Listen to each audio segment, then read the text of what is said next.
بسم الله الرحمن الرحيم.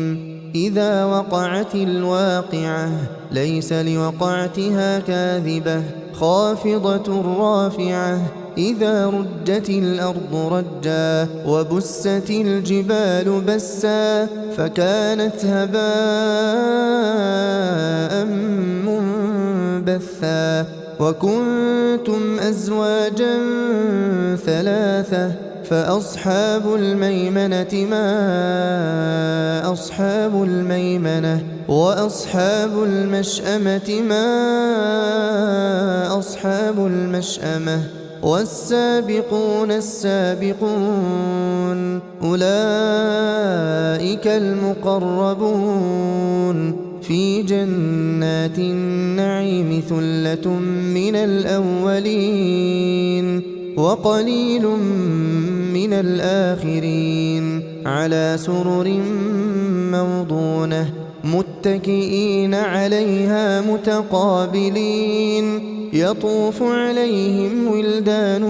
مخلدون بأكواب وأباريق وكأس من معين لا يصدعون عنها ولا ينزفون وفاكهة مما يتخيرون ولحم طير مما يشتهون وحور عين كأمثال اللؤلؤ المكنون جزاء بما كانوا يعملون لا يسمعون فيها لغوا ولا تأثيما إلا قيلا سلاما سلاما. وأصحاب اليمين ما أصحاب اليمين في سدر مخضود وطلح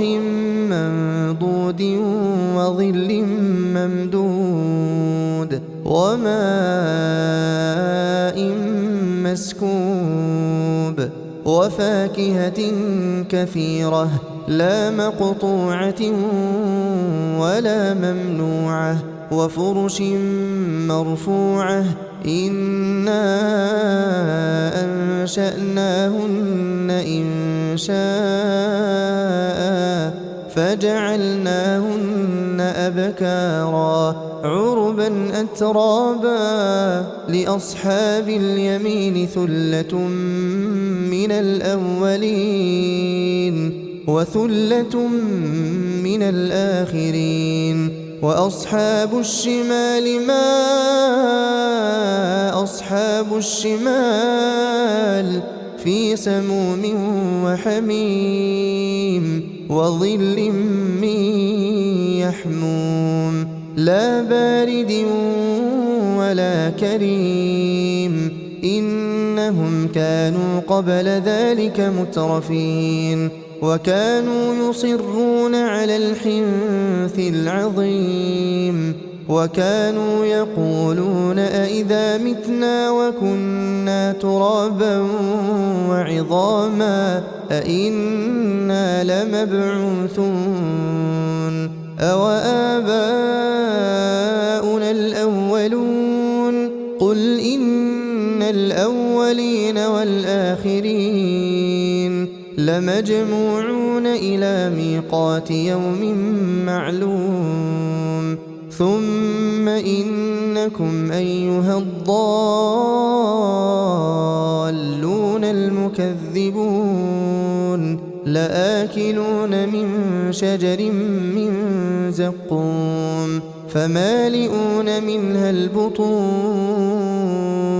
فشاربون عليه من الحميم فشاربون شرب الهيم هذا نزلهم يوم الدين نحن خلقناكم فلولا تصدقون أفرأيتم ما تمنون أأنتم تخلقونه أم نحن الخالقون نحن قدرنا بينكم الموت وما نحن بمسبوقين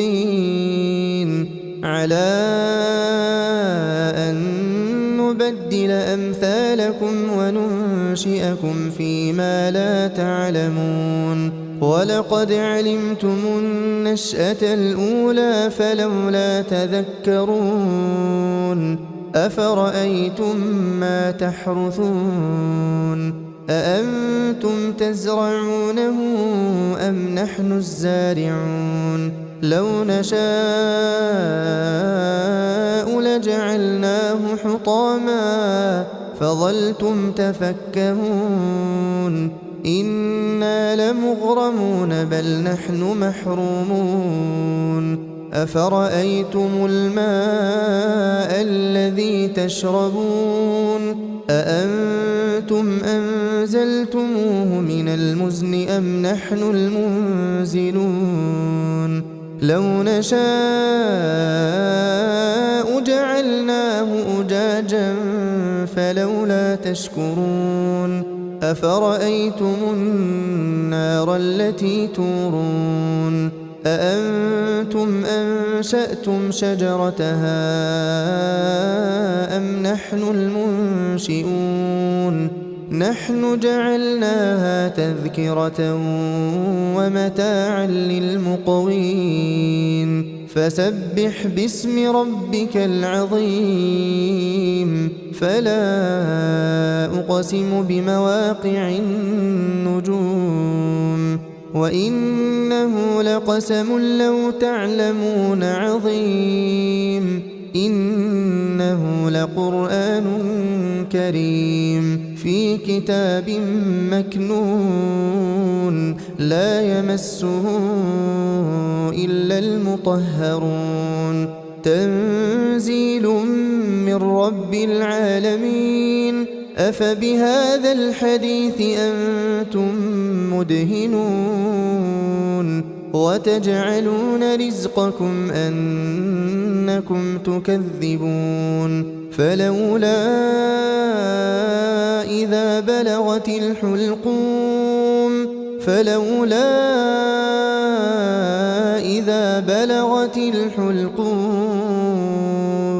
وأنتم حينئذ تنظرون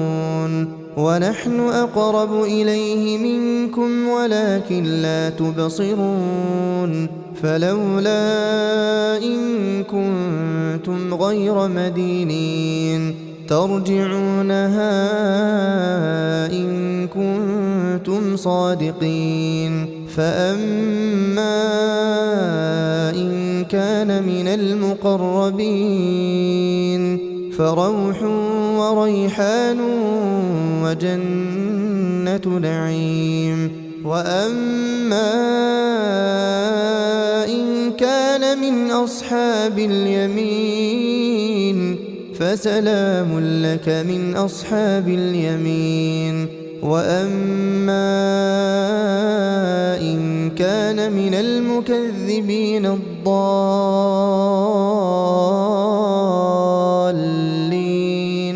فنزل من حميم وتصلية جحيم إن هذا لهو حق اليقين فسبح باسم ربك العظيم